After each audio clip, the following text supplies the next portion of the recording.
Good evening, everyone. My name is Lori Barrientos Sanchez, and I'm the Director of Operations for Busboys Poets Books. My pronouns are they, them, and she, her, and I'm so excited to see you all back here tonight. It is my pleasure and honor to introduce our new book club, CAMBIO, which acts as a meeting space to celebrate queerness and the diasporas within it, past just Pride Month. We just celebrated Pride Month. It's a lot of fun. We had all kinds of amazing virtual and in-person celebrations across the country, which was exciting to see in this age of vaccination. And we wanted to kind of continue that. We wanted to extend it. We wanted truthfully, every month is Pride Month. And we just want to make sure that that's known. We also wanted this space to act as a coming together of writers and readers to encourage new storytellers, ones who can offer us the kind of stories we need as tools of resistance in the coming times. Now, without further ado, I'm going to go ahead and introduce you all to the head of our book club, Kevin Zambrano. Hi, Good evening, everyone. Hello. So my name is Kevin Zambrano. I'm the supervisor for the Takoma Park Busboys Poets Bookstore. You may have seen me, or now you're meeting me for the first time. So hello. My pronouns are he, him, his. And so I wanted to open up the space by welcoming Eric Nguyen, who so enthusiastically agreed to be part of CAMBIO's first meeting. Eric is a Vietnamese writer who calls DC home. Things We Lost to the Water is his debut novel, and we could not be more excited to host Eric tonight as part of CAMBIO's debut launch. Things We Lost to the Water is a story of displacement, trauma, and memory. It is a story about the bonds of family that can break us or heal. It is a story of love, how far we are willing to go for love, and its perseverance. And with that, let's turn it over to Eric. Hi, everyone. Thanks for having me. I guess I can start reading. Yeah, so for those at home, and if you have a copy of the book, we're going to do a small reading of a scene on page 65, right towards the end there. And it begins with she decided what do then, and then kind of concludes on page 66. Great. All right. She decided what to do then. She ran upstairs and headed for her room. All the return cassette tapes she had left in a shoebox. She grabbed that and his letters, the last postcard he sent in reply to her confused message. On the front, a yellow, black, and white photo of Paris's Latin Quarter, where he lived as a student studying abroad. She remembered they kept it in their desk in Saigon. It was a memento of the past, kept but never used until he had to write her back. Please don't contact me again. It is the best for the both of us. Please understand. Love, Gong. She threw it into the shoebox and hid it in the closet. No one would ever see this, she was thinking. If her sons asked about their father, she told herself she would tell them some kind of truth. She knew what she knew of it. Their father would not be joining them in New Orleans. This was all beyond their control, and they had to try their best, she would say, to move forward. She would keep from them the father who stayed behind, the family they could have been, the injustice of what they had lost. She could protect them. If only they'd forget. She would protect them if only she'd forget. Forgetting, she was so sure, was easy, the easiest thing that could be done. We forget all the time. We forget names and addresses, the color of a childhood dress, the name of a favorite song. We could forget anything and everything if only we tried, if only we made the effort. Thank you so much, Eric, for reading that scene. So when I was first reading this, chills just came over me. Right at that moment, that last line there, I feel like it encapsulated a lot of what follows in the novel as you keep reading, especially the kind of choice to forget and the choice to build a life and, her family's life around this decision.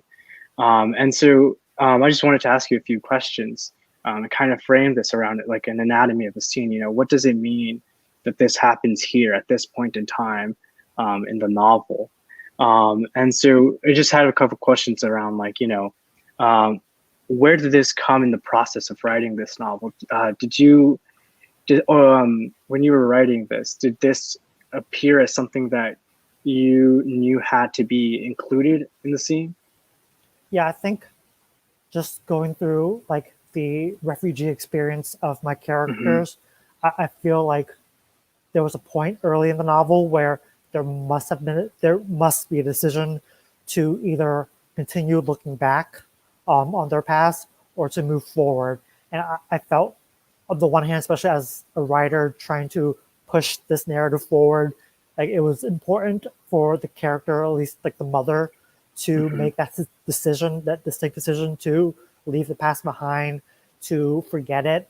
I've talked in the past about how the past in this book is very much like a physical object, and the characters are trying to find out what to do with that object. And I think for the mother character especially, it's her decision is to forget it, is to hide it away, like quite literally, in this case, in the closet, in a shoebox where no one can find it. And I think on another level, as the child of refugees, as someone who's seen my refugee parents go through the assimilation process, much of their experience is trying to forget what happened in their traumatic past, what happened that caused them to leave Vietnam in the first place. I seeing them as I grew up, I felt like a lot of it was this effort to like forget, like this like it's very cognizant decision to say no, we're not going to talk about this. And I think this really came up as a child when I talked about, like, when I tried to probe them about why they left Vietnam, like why they came to America. Because I was a kid, I didn't know anything about like the war, and I just natural curiosity about why they were here. But every time I asked them that, it was a pushback that they don't want to talk about, that it was better that it was forgotten, that we kept our eyes to the future. And I think that is the same for many families and who have refugees in their family, just because like the refugee narrative is about fleeing danger. It's not really a choice to leave in the first place. So I think for a lot of refugees' families, it's that effort to forget. And I think I had to put that into the book in order to make the book more true to the refugee experience. Well, let me ask you a question, Eric. So in that process to kind of excavate and like, bring out this memory that maybe you had to navigate around from like family silences, it wasn't always something that they were really willing to give up, something you really had to work towards. How did you find yourself, especially with this novel, kind of getting close to that experience while also recognizing the kind of, like you said, the kind of distance that you had from the actual event itself of leaving country, of settling in a new place, of trying to create a home. How did you navigate those silences? And you'll go ahead. Sorry. Well, I was going to say that I guess part of my beginning research was trying to figure out like my parents' story. It came even before the writing of the actual novel. Like I was always curious as a kid, but then as a young adult about my parents' story. But it was always a pushback that they're not going to talk about this. Can we talk about something else? So in a way, like a lot of the research I did was not from their own narratives. It was mostly from the narratives of people who were able to share, who were open to sharing their stories. Just community members, but also a lot of Vietnamese American writers that I've turned to, like Amy Phan, Dao Strom, Eric Nguyen, who wrote these refugee stories that for me were new. I mean, like I feel like those stories were always there, but like having those written down somewhere that I can like check out at the local bookstore or at the library gave me access to stories that were not mine, that I had no real chance of probing. So really the process of getting those stories was a process of researching through other people's stories. Okay. Which is, thank you for sharing all of that, kind of process that came into creating this book, because it leads us right into kind of the follow-up question. This is a novel that does not give itself up easily to the reader. We have to sit with a variety of untranslated thoughts and words.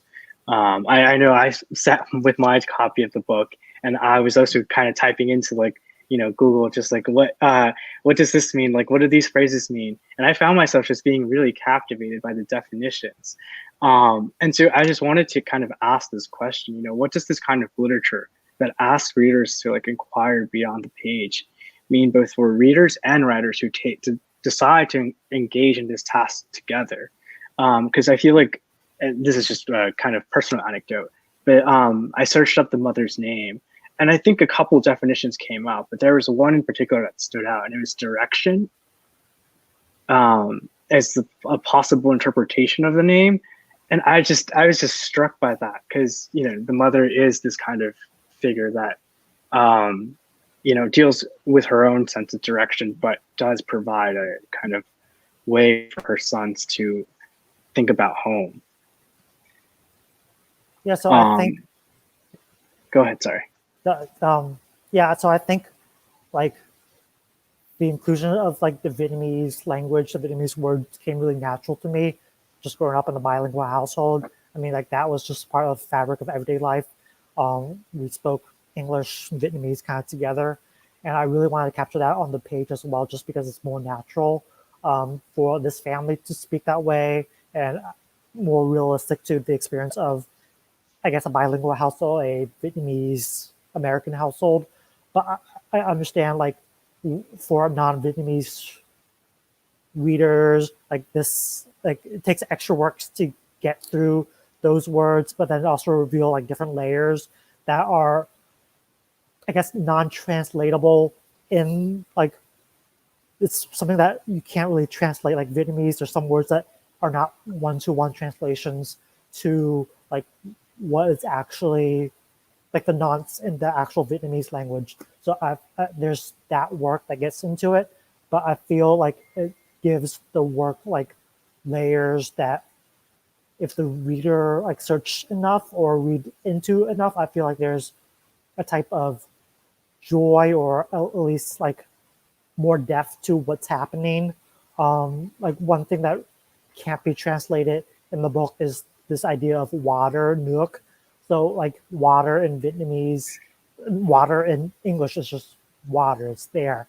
But in Vietnamese, nước is the word for water, but also means the word for nation or country. So I couldn't translate that into English. So I kind of kept that theme of water, that theme of nước, kind of embedded into the text. And it kind of evolves into this multi-layered symbolism that I don't think would have made much sense, or the power would not have been there if, for example, water was just water in the book. So I feel translating we lose that nuance of meaning in translation. So I feel that's really why I chose to sprinkle Vietnamese in there and keep it in there, because again, there's layers in the language that would have been lost. Thank you for answering that. Yeah, this was, exactly what, I was kind of hoping to uncover when I was reading this, is that, there were all these nuggets of information in there that were just, kind of ripe for exploring and kind of taking a deeper dive into the text, into the relationships too. There was another phrase that I came across that I think I also thought about, and it was, it's kind of this, I think it translated to "it's me." And it's just this, it comes up a lot in moments of these kind of moments of recognition, moments of coming back. And I really just it also meant and it was really just beautiful to get to that phrase and also see it, and who, deploy it at what time and what conversations. I think just kind of a follow-up on the knots of translation and water, and the kind of the not the inability to translate the meaning of water, because water almost, and this is maybe just my interpretation of it, but the novel kind of stood out to me as like a kind of like almost a climate fiction novel, with all these instances of like the bayou and like the receding of the bayou, the changing of the bayou, the kind of specter of like a Hurricane Katrina, which does appear later on in the novel as kind of a force. And just all throughout, there are these sprinkles of like, what water can mean, the possibility of it. It's really great to hear that explanation of water and, its multiple meanings. Yeah. So. Yeah. Sorry. Go ahead. You go on. No. That's it. You can go on. I guess it wasn't, I guess, my aim to make it like climate fiction to show like the environment, but I feel like if you set a book in Louisiana, especially on the Gulf Coast where like New Orleans is kind of situated, I feel like you have to address the changing environment and how that is affecting people's lives. So for sure, hurricane season is getting much tougher down in Louisiana, and Hurricane Katrina is just one example of that. But also we have rising sea level, unpredictable water traits. Like we have the bayou that could be drying up one year, but then it could be like growing the next year. Mm-hmm. So I think climate is really, it's important as like a backdrop of how these characters must kind of navigate where they are in their lives. But I think like that danger of the climate, the way the water is like its own character in a way, I feel like goes hand in hand with how my characters have experienced water in the past. I mean, like water was their way to escape a country, but also water meant possible death for them, because these refugees, they left on really small fishing boats that were not meant to be on sea. So there were a lot of people who died by water. So water for, I guess, the Vietnamese diaspora, the Vietnamese refugee community, Mm-hmm. has this double meaning of water as something that can bring you salvation, but also water is something that can kill you. And I think people in Louisiana, people who live near water, they truly understand that as well, as people who might have jobs on the water, like harvesting fish, oysters, crawfish. They depend on the water. So water can mean life.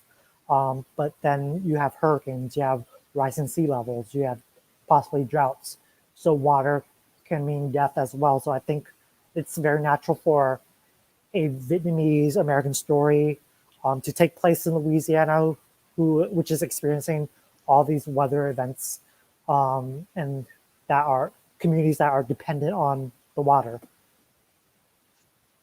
Yeah, thank you for sharing that. Yeah, there is almost this another sense that develops when you do live near the water and are, kind of arrive or are either threatened by the water.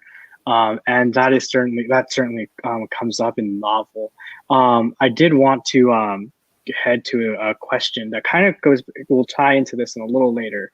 But it's around memory. Memory surfaces as this like central force in the novel. We discussed the mother's choice, and her decision and kind of to forget. And I wanted to ask, is there a value in forgetting? And if we have to remember, if we must remember, how do we honor the memories that we either inherit, we live with, or are inside of us? I think especially for my characters, or the mother character who's like a refugee, her experience kind of like my parents' generation experience when Mm-hmm.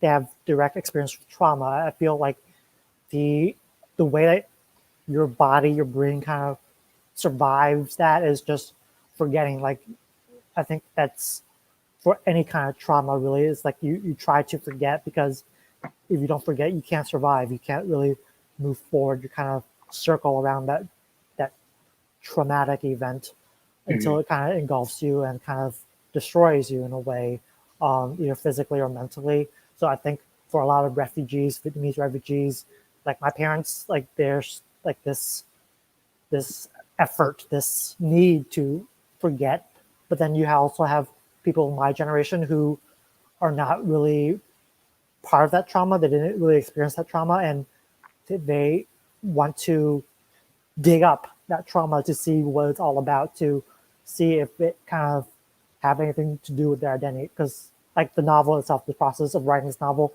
was for me this attempt to dig up that past, to dig up the trauma maybe, and see what does that history mean to me, because it's basically why I'm here in the US, why I was born here. And it's just that curiosity of trying to know who you are and what that history means to you. So I think there's like different ways to approach that trauma. And I don't think that there's any right way for anyone to approach that trauma. I feel like I still don't even know how to approach that historical shared trauma. And I feel like my book kind of gives like the three options. We have the mother who wants to bear it away. We have the first son, Dom, who kind of wants to look into it because it's his trauma, but he hasn't really experienced it firsthand as an adult. So he kind of wants to learn more about it. But then we have Ben, who kind of wants to shove it away and not really think about it. He just wants to move forward. So there are like three different pathways, as you will, as to how to negotiate that trauma, how to experience and remember that trauma. And I really don't have an answer, I guess. It's just different for everyone.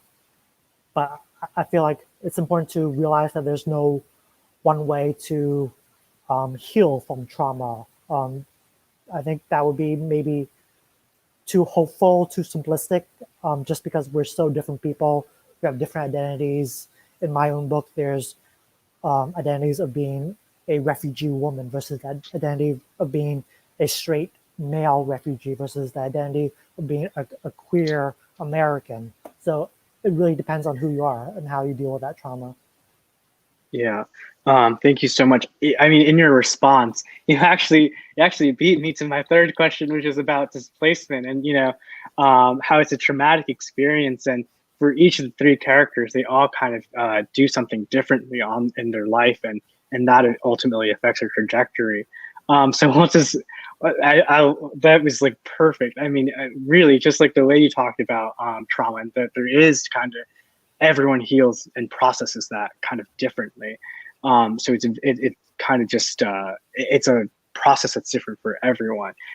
So I will go to my next question, and you kind of talked about it towards the end there, but the queer aspect of this novel, that is another one that I just kind of also lost it. It was, the way it was depicted was so beautiful. I was almost reminded of Toni Morrison a little bit, and I think the beginning, to the bluest eye, where there's this kind of repetition of words, repetition of like the sentences kind of come together. And it's when Ben kind of experiences his first kiss in that pool. Just that kind of the way that the sentences kind of roll together. It perfectly captured just like that kind of experience of like a first kiss. Especially when it's something that you have wondered about, that is kind of in you, and you're kind of figuring out how to explore that. But the queer aspect of this novel, it blew me away. So maybe my question is around, how did you find yourself writing this into the into this story about a refugee and trauma and memory? What was the process like for kind of incorporating this queer aspect and bringing it to life on the page? Because it was wonderful. I mean, it really just blew me away. Well, I think the incorporation of a queer character, I felt like, on the one hand, like it's just natural as a queer person myself. Like, why not? Like, there are straight characters. Like, well, why not have a queer character? But I think the queer aspect, like putting that into like an immigrant, refugee, displacement story, kind of, I don't want to say queers it in a way, but also kind of give that whole narrative a diversity that I haven't seen really before, and like kind of bends the shape of what it means to be an immigrant or refugee or just like this place, I guess. There's like, I feel like there's like this really particular narrative of what a refugee or an immigrant is. There's like this, I guess, for me in my head, like this line of, okay, who are the refugees? We want the refugees to be people who can contribute to American society, and we want the refugees to be people who will fit certain molds of what it is to be an American, particularly, I would say, like middle class, upper class, straight. So I think this queer character kind of put a wrench into that because he is queer in the first place, but then he as a character, he doesn't really have a path. He kind of meanders around. Like I call him lovingly as a failure. He kind of has a hard time grappling with what he wants to be. He kind of shuffle along. He eventually gets to France. When in France, he doesn't really know what he's doing there, and he kind of just runs into this group of other people who kind of really don't know what they're doing. So I feel like his character kind of put a wrench into this narrative of what a refugee is. They don't really have to be a success story. They can be kind of these failures who don't really know what to do with their lives. And like I really love him in a way because of that, because I feel like he's so real to me, and like being queer and having to like shed like expectations of what other think you must be, especially in the meaning of a refugee narrative or an immigrant narrative. Thank you. Yeah, no, I'm a huge advocate for queer failures. I mean, they are fantastic when you come across them in literature. You're just like, that is me. I am a queer failure. Like I relate to that so much. So it's great to hear that. And it's also interesting too, because Ben, well, aside from the father, probably has the most kind of direct encounters with colonialism and its legacy, in terms of the French and Vietnamese. And there's kind of another small scene. It talks briefly about Chinese occupation in Vietnam, but it is interesting when I was reading that there's Ben, and he has this kind of ends up later on in the novel, meeting that French man and staying with him, and that choice to be in a place that is kind of still kind of connected to Vietnam, and just that kind of exploration of colonialism through the queer character. It was also just kind of fascinating. Yeah, I think that choice was in a way ironic in my end. I feel like it kind of made a circle. Like you have these characters who leave Vietnam, which was a French occupied territory, a colony. They leave for New Orleans, which ironically was also a French colony at one point. And I think like it made sense. In my head, I felt like having this character, this queer character who kind of breaks the mold, coming to like the door, as you will, of like the French civilization, French Empire in a way, and kind of knocking on it and just doing what he wants in it. He kind of causes trouble in a minor way while he's there.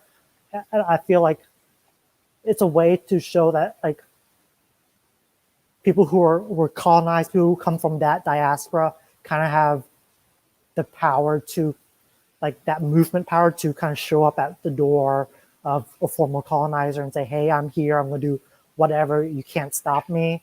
And I think like that's a narrative like that isn't heard a lot. Like just like these people who are once, I guess, subjects, they have lives of their own, they have agency of their own, they can do what they want. And I think when we talk about colonialism, it's always like this thing that comes from above and imprints itself on these lands of people of color. Once I feel like what's not there usually is that these people who were colonized have their own agency and they can do what they want. They have their own stories.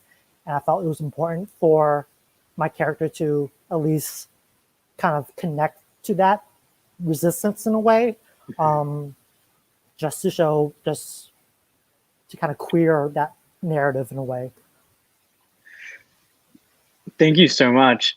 And let's talk about these characters too, because when I was reading this, I was in love with Addie, Addie and Vin. Hopefully pronouncing that correctly. But just like these two characters and their relationships to, different the different characters in the novel, and just their kind of meaning, their kind of relevance, what they meant. When I was reading it, I just felt like there was so much material there that I wanted to know what Addie was doing in the time between that she last saw Ben and in high school, and how she ended up as a waitress, and then what happened there. And I mean, there's just so much that I wanted to learn about these characters that I was just left wanting so much more, because I was like, it was such a good thing. Like whenever you're reading this kind of characters who are, these kind of characters that are also helping along people, other kind of the main ones. I even hesitate to say that, but just to have fully developed, kind of realized, friends is a feat. So that was really great. Thanks. I think for those characters, I feel like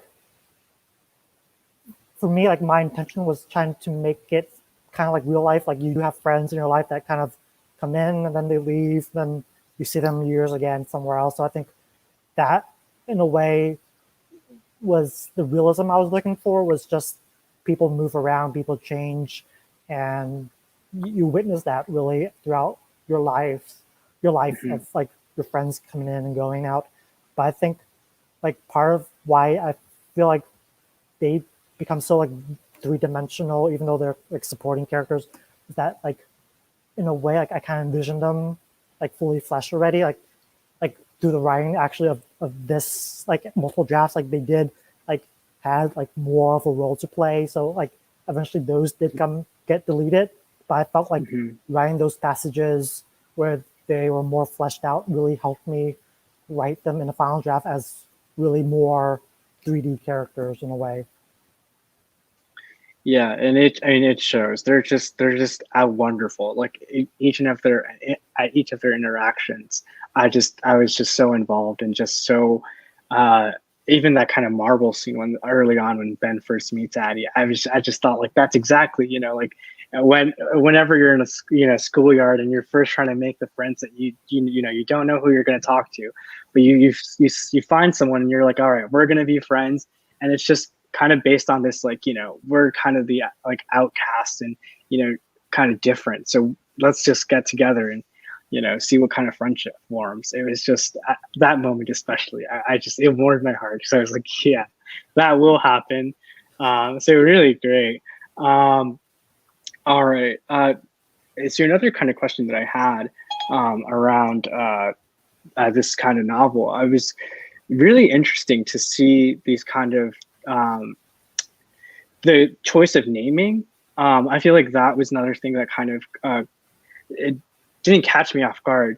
Growing up in a immigrant household, and the choice to say this is my name, use my name, and kind of especially with Ben and his decision to forgo his Vietnamese name for Ben.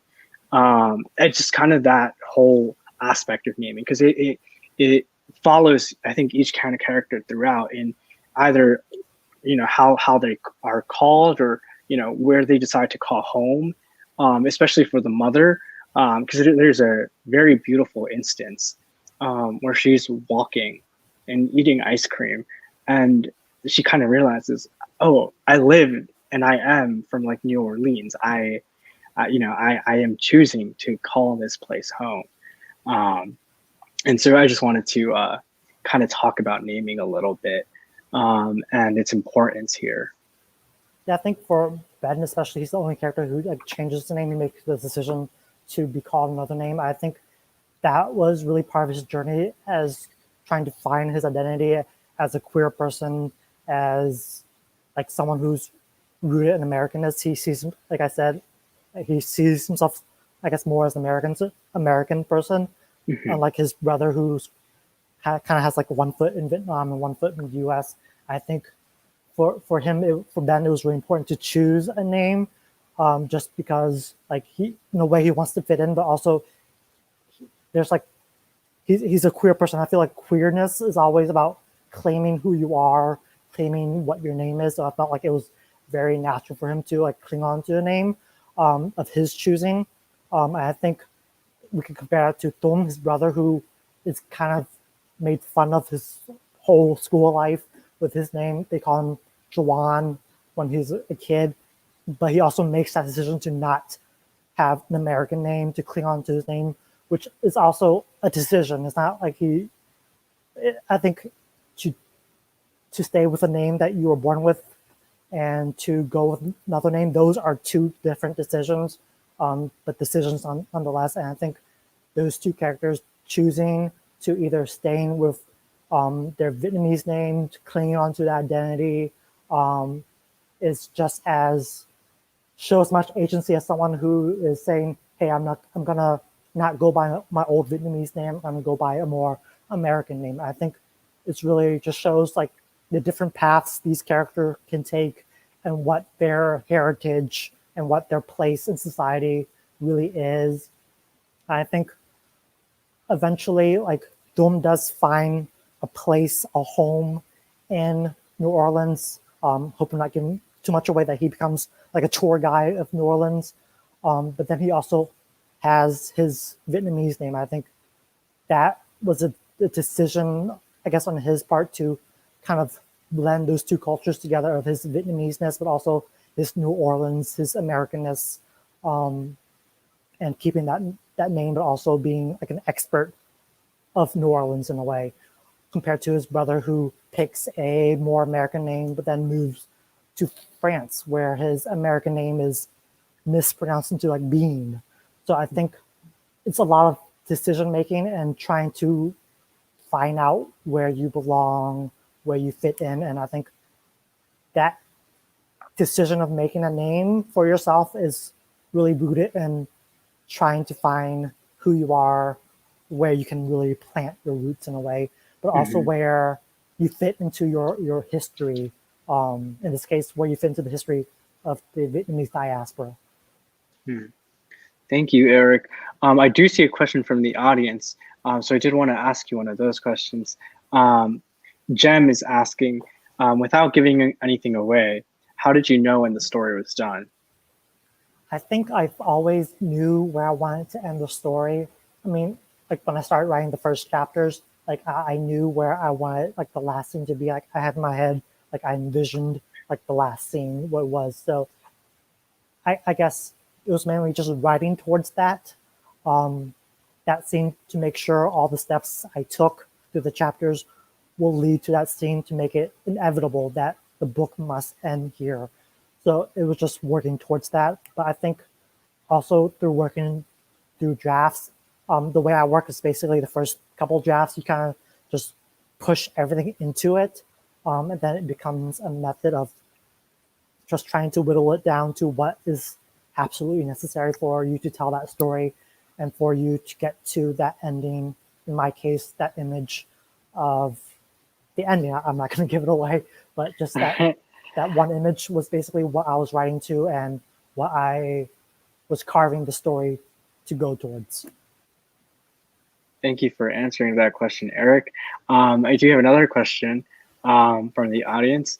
It was kind of, when you were writing these characters, when you were developing them, giving them life, were there any of these characters that kind of stood out as one that you kind of found yourself, kind of more drawn to, or kind of a favorite among the ones that you created? I don't think I can pick a favorite. I feel like if I like one, like I remember, like I also like another and the other as well, and I can't really pick. But I think the one that I'm drawn the most closest to is probably the mother character, just because like in my head, like I sought to write like the Vietnamese refugee experience, and I started with her. It was meant to be her novel, her story, but eventually her sons developed voices that like kind of urged to be heard. So I feel like I did that job of making them heard, but I think like part of me, it feels like this is also definitely the mother's story and how she in a way, acclimates to New Orleans. So I think while like all the characters kind of equally, I think she kind of pulls at my heart a little bit more just because she's like the original character that I wrote. Yeah, the mother character. There's a really great kind of, and this is also why Things We Lost to the Water was kind of so, like, when I first read it, first came across it, I was like, this has to be the first pick. That kind of first line, the kind of sense of emergency and what to bring, what to take with you. It's becoming a popular kind of theme and question in literature and fiction itself, like where the question is being asked, this kind of carrier bag of fiction. I think that was kind of first talked about by Ursula K. Le Guin. She talks about the urgency for storytellers, to give us, to create stories, and the things that we take with us in an emergency. What do we take? What do we decide is most important in that moment? And kind of also why I thought of this, or kind of had this reading of climate fiction into the back of my head, because there's that sense of what do you take in an emergency? Who do you look for? What are you able to salvage? What can you grab in those moments where fear and terror is kind of all that you can kind of see in the moment? So definitely the mother character stands out as one of these kind of storytellers who just is able to just kind of really give the novel, and you as well, this kind of sense of resistance, and what this kind of idea of love is something to have and to use as a tool, and something that can hopefully take us forward and heal. And I think there's another question here from the audience. How did you decide on the pacing in the story? How much did the boys coming of age reflect your own? I guess for the pacing of the story, I felt it was my intention to kind of tell a story that takes place over a long period of time, in this case, almost 30 years. And really in a novel, you only have so much space. So I think the way I structured it was that you kind of glimpse into their lives along their way. And I highlight important moments of their lives, because I feel like that's the only way you can get through 30 years, really. You can't talk about every single day, every single month. You kind of have to jump in and then jump out and go to the next place, next time period. And I feel like I feel like that's the only way to get to, I said, I had this vision of where exactly this book will end. So I need to pace the book in a way to make sure I get there within the length of a novel that is about 200 or 300 pages. So I feel like that's a very practical method, but I think it works for me, hopefully. In terms of how much of the boys kind of age reflect my own, I would say not really, in a way. I mean, I grew up working class. My parents had jobs at factories and eventually a salon. I was a latchkey kid. I grew up queer. I didn't have a kiss in the pool though. But I think I took just pieces of my lives and then kind of morphed them into this very particular story that at the end is not my biography or anything. And that I think that's the fun part of fiction, is just making stuff up, but also sprinkling stuff of your own life in there. And that's, in a way, it just kind of just for the writer to see that's part of me in the book. And I feel like that's the way I made it personal, is just sprinkling part of my experience in there, and kind of no one knows about it except me. And that's fine for me. And another follow-up question. Would you ever revisit the family and the aftermath of the ending we see? Or is that something that we just kind of have to sit with forever? And they say not to sound dramatic, but yeah.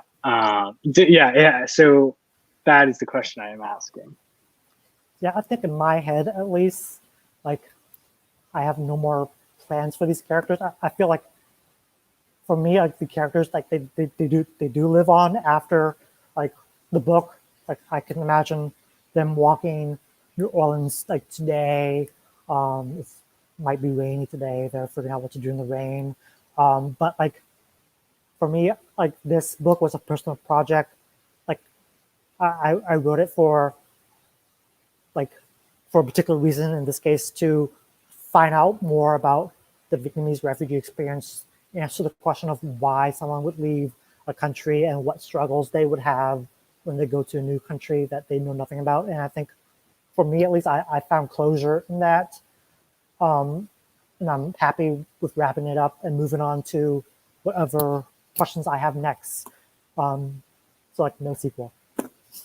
Okay, well, that is good to know, because I was definitely I was wondering the same thing. I was just like, okay, there will there be more? Like I would happily just like keep following them, into forever if I could. So thank you for answering that. I do have another question that I wanted to bring up, and this is kind of around there's one scene in particular. The decision to Tuan, right before he is going to break into or kind of deliver a threat to Madam Wei, and hopefully that's not a spoiler for anyone who's still reading the novel or working their way through it. But that kind of decision to, or the kind of stopping of a decision, and the choice kind of to not do something, and it kind of being prevented by this act of Madam Wei, delivering food, giving food. It comes to mind because we're at Busboys and Poets, and we're a place where food is kind of integral. And it's when he's browsing the shelves, looking at the food, being reminded of his own family cooking and his home cooking, and that kind of scene with the with the noodles in the bowl that's given. I was really struck by that scene, because it's just it almost, for me, it was like, oh yes, like this would be if there's would be something to kind of prevent him from doing what he was going to do, it would be food. And that kind of scene, how did that come together for you? I think it's just because, well, first off, like food is very important to any culture, and I think for refugees in particular, like food sometimes, like the recipes, basically all they can carry in their head, and that's in a way like food is a way to remember. Food is a way to show your identity. So I think food has always been important, at least when I was writing this, to think of what food means. And I think growing up, like Vietnamese parents they're kind of stern. They don't really like tell you that they love you, but they tell you they love you by asking you, have you eaten yet? And then feeding you. So I think that was what I was trying to get at that scene, is just this feeling of food as this way of showing love, showing care, showing community. And like, I feel like the power of food can kind of do that in a way, can kind of let you take a step back, especially for a Vietnamese person, because food means I care for you. Food means I love you. And if someone is offering you a bowl of warm soup, like what does that mean? Like you have to rethink of what you're doing, what you're planning to do. I think in my character's head, like that was, in a way, that was what he's thinking. And I feel like that was the power of food, the power of saying I love you in Vietnamese through food, through noodles. I think that's what I was trying to show, just that commonality around food. Even though the character Madam Wei is Chinese, I think the language of food is kind of almost international. I mean, you don't feed someone you don't like. You feed someone you're okay with. You feed someone who's part of your community. So I think that's the meaning of food in the novel, at least that chapter. And to kind of take that and continue with it just a little bit, I was also wondering, when I was reading about the Southern Boys, was was that research that you came upon when you were writing the novel, or was that kind of an invention of your own, the kind of gang or the kind of idea of community members who are, in their view, kind of protecting themselves and protecting the people they love by either threats or what they see as kind of, a service to the community? Was that something that existed in or exists in New Orleans that you, that you took inspiration from, or was that something that you kind of created on your own? Well, I think the Southern Boys itself in the book is totally fictional. There's no gang out there like that, per se, I guess. But like I drew that mostly from my own experience growing up. When I was growing up, there were a lot of Vietnamese gangs around. Eventually, it kind of forced my parents to move somewhere else because they didn't want the kids to get involved with the gangs. But yeah, I think just I want to show like that side of Vietnamese American, I wouldn't say culture, just growing up, just like having gangs that are there, that are kind of in a way a threat to life, your life in a way, but also they were brought together because they were kind of othered in their community by being recent immigrants, by being Vietnamese, by being Asian in areas that don't have people who are like them. And I think that's kind of the psychology behind a lot of gangs. You feel like you're kind of forgotten. You feel like people don't like you. You come up with you gather with other people who have similar experiences like you. Sometimes there's a lot of anger, and that anger lashes out at your own community sometimes. And I think growing up, I kind of saw that, and I kind of wanted to bring that into the book because on the one hand, like I feel like people don't talk a lot about like Vietnamese gangs, even though there are some books about Vietnamese gangs in America. But also I felt like it was true to my experience, to the experience of this family growing up as new people in America. Thank you, Eric. Yeah, your experiences and the way you've depicted them here, and also the world that you've created in this novel is just astounding. I thank you so much for your time and for answering these questions.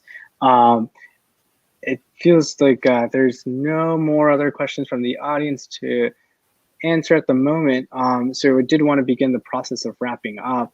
But I just wanted to thank you again. Just, this was a fantastic book. This is just incredible, and I'm going to treasure this one. But I did want to ask you, is there anything you would like to announce or end with? No, just thank you for picking Things to Lost in the Water for your book club, and thank you for having me. Yeah, no problem. It was great to have you. Thank you so much. All right, thank you.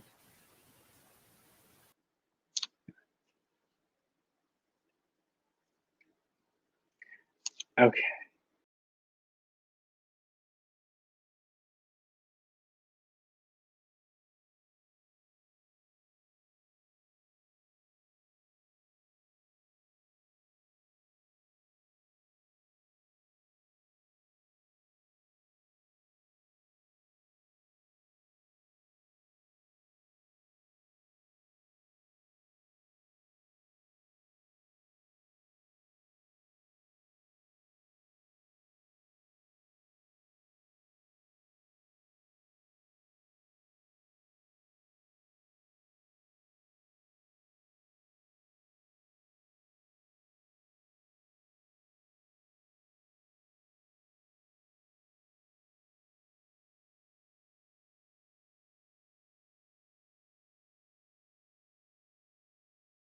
Wow, I did that entire intro on silent, didn't I? Let's try that again.